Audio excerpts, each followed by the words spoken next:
Hi friends, my name is Dara and this is Dear Hallmark. This is a space where I just nerd and geek out on Hallmark Channel movies and stuff. So, summer nights, right? South Beach Lounge, no. It's supposed to be, hello? Sweater weather. At this point, it's just rude, okay? This is my emotional support cup for this video. At this point, it's just rude, and I want my money back. I need Professor Amy Winslow and Detective Travis Burke to come and find our missing fall harvest. I don't understand. Harvey Specter, I need you to come and defend on behalf of fall harvest how legitimate it is, because at this point, I'm just over it. I'm just over it. Even the movie that's coming on tonight, I saw on Instagram, they're talking about love in full bloom. I said, spring fling was 5 to 6 months ago. What are we doing? I don't get it, and I want a refund. I want a refund. The movie that we're going to be talking about today is based off of a book by Caridad Pinheiro called South Beach Love. And the movie stars Taylor Cole, a household Hallmark name. And I shouldn't say we, because I've known about the brother already. Hallmark introduces Mr. William Levy. He is Cuban in every sense of the word. And I feel like he was number one on the call sheet for this movie. Because when I tell you, he stole every scene. Every scene.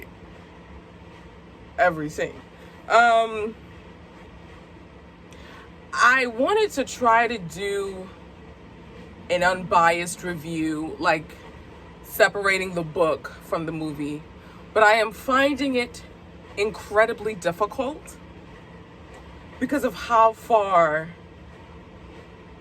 they strayed away from the book.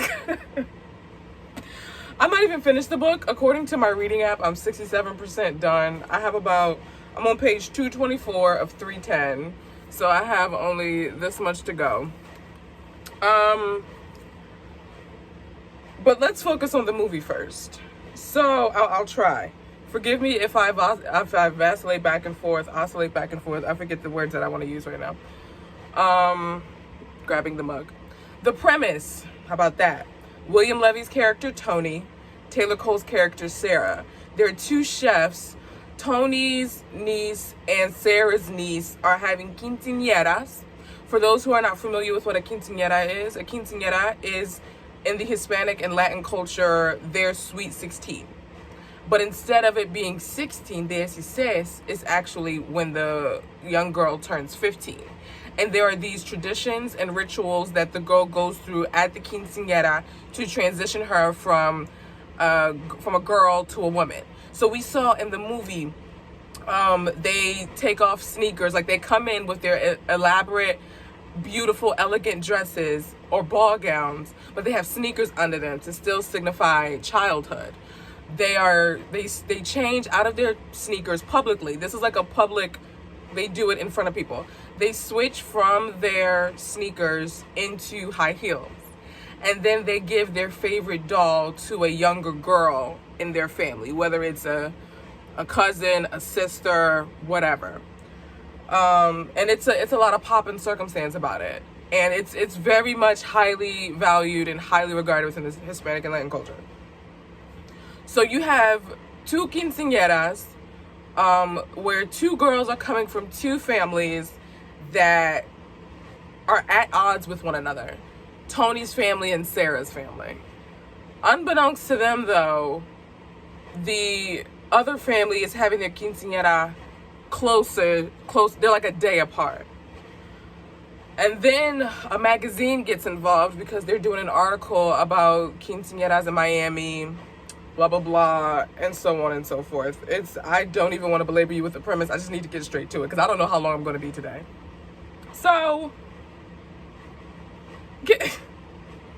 Mr. Levy, no one told you to just stroll into Sarah's restaurant the way that he did. It was the scene where he wore the black button-up shirt.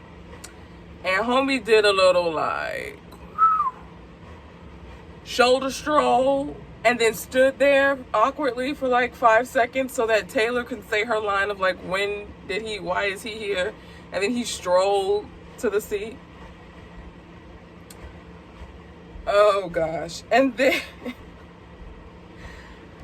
the intensity with which he looked at her at certain parts, like his eyes did an archaeological dig trying to find the remains of love that she may have for him. And he may have came up short. He's not sure. That's what the movie goes through. Y'all, this movie was everywhere. It was a little bit chaotic. In the book, or in the movie, Tony's last name is Rodriguez. It's not. His name is Sanchez in the book. The girls' names were completely changed. We have Lola and Teresa in the movie. In the book, it was Angelica and Samantha. And in the book, I feel like the book crafted such a beautiful picture of a hustling, vibrant, lively Cuban culture in Miami, in the Little Havana area. And at the least, I was hoping that this movie would give that. And it didn't. I'm like, first of all, you have the audacity to put in a South Beach love movie betwixt and between my fall harvest and not even going to give me a beach? Are we even on location? Are we like no signs of Miami? No hustle and bustle? I don't understand.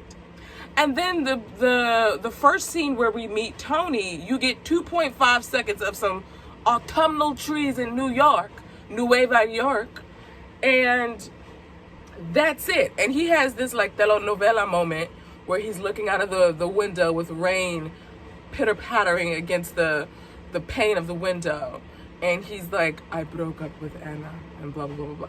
I'm just like, at least they got his ex-girlfriend's name right. I'm like, how the heck they keep the same name of the ex-girlfriend, but going to change the name of the two girls who are integral parts of the story? And the big thing, though, that I wish they would have done is they moved the sister. First of all, the sister's name is Maria in the movie. It's Sylvia in the book. They moved, so if you hear me say Sylvia, know that I'm talking about the book. They moved Tony's older sister out of the neighborhood into this kind of like fancy pants thing. And I'm like, no, I wanted to feel the vibrant nature of Calle Ocho, which is the Little Havana area. Like, you get bits and pieces because they do quick shots of like a calle. You'll see it says Calle, Calle 8. I'm like, 8th Street, I want my South Beach love back. I implore you guys to get the book. Get the book. Even the nature of how Tony and Sarah meet, I was so looking forward to seeing that play out on screen, because they grew up with each other. Her brother and him were best friends, and she's like, because she's his best friend little sister, she's always had a crush on him, but she never thought he saw her as like a woman. And so when he comes back for the quinceañera, for Angelica's quinceañera, he's like, oh snap, Sarah done grewed up. Okay.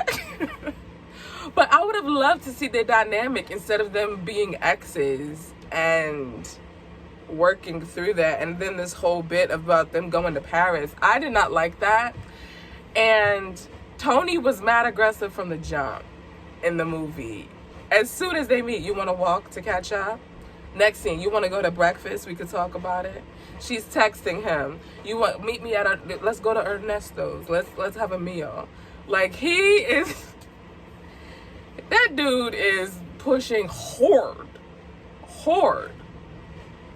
The dancing scenes, which what I was looking forward to. Oh, they were so awkward. I felt so awkward watching them. Both dance scenes. The one where they're in the club.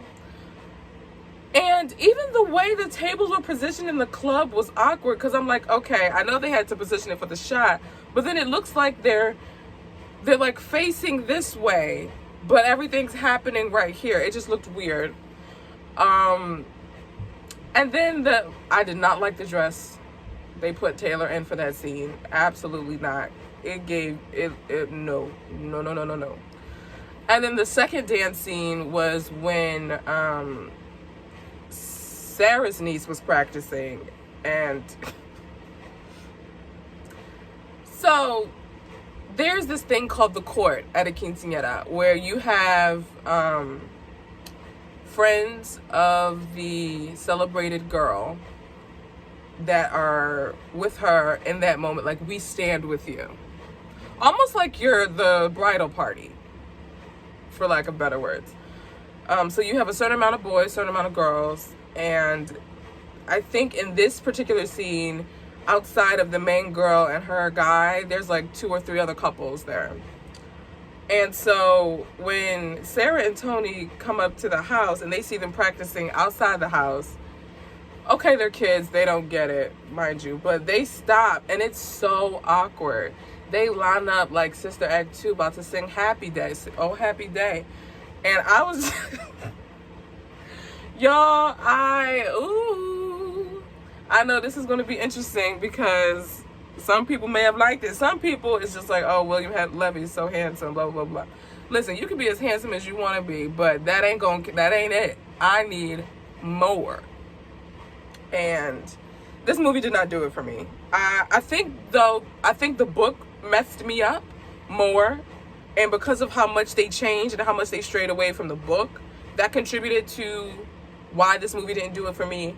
And also, I just think it was incredibly restrained. I feel like they could have taken risks and pressed in more in areas where they didn't. Yeah, at this point, ugh.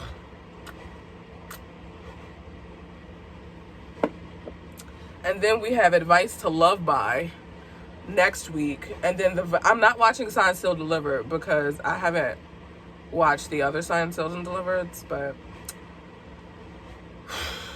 y'all talk to me. What are we thinking about South Beach love? And handsomeness and attractiveness aside, all of that aside, what do we think about South Beach love? For real, for real. Have you read the book? Will you read the book? Will you read the book? And also the conflict of the reporter pitting them against each other was like a microcosm of something compared to, it literally was what was keeping the conflict burning throughout the whole book. I thought they would have had her in there from jump.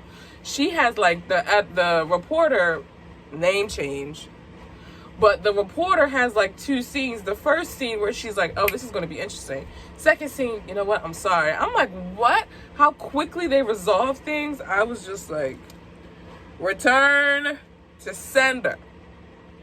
Return to sender. No me gusta. Yeah. I don't know what to think. At this point, I'm just ready for Christmas. I'm just like, leave me alone, because y'all not even trying. The Vows We Keep is basically a spring fling movie. And Advice to Love By, I don't know how to call it. But yeah, friends, I'm not here for it. I am planning to do, after Advice to Love By, I'm planning to do an entire ranking, like my favorite 10 movies from what we've seen this year, and then my least favorite 10 movies of what we've seen this year. I'm still debating whether it will be a video or a podcast episode. So be sure to follow on Instagram to find out. Also, I did a review of One Summer exclusively on Instagram. The link to Dear Hallmark's Instagram is in the show notes. So be sure to follow Dear Hallmark on Instagram. How many times have I said Hallmark on Instagram? But yes, talk to me, y'all. South Beach love. What do we think? I'm team sweater weather at this point. I need something to give, because this is just rude. Okay. This is just rude. But yes, I look forward to talking with you guys in the comments. Be sure to subscribe to Dear Hallmark's podcast, where I review backlist titles. I also am reviewing Chesapeake Shores. So if you are a Chessie, I came in late to the Shore game. So we are in the middle of season 2 of Chesapeake Shores, reviewing that. But if you're a Chessie and you're like, yo, I want to see what she thinks about Chesapeake Shores, I'm starting from the beginning. Check out Dear Hallmark's podcast. You'll find all my recaps and reviews on all of the episodes of Chesapeake Shores. And other than that, I look forward to talking with you guys in the comments. And I can't wait to talk with you guys next week for Advice to Love By, starring Aaron Westbrook and Brooke Starno. Till next time, friends.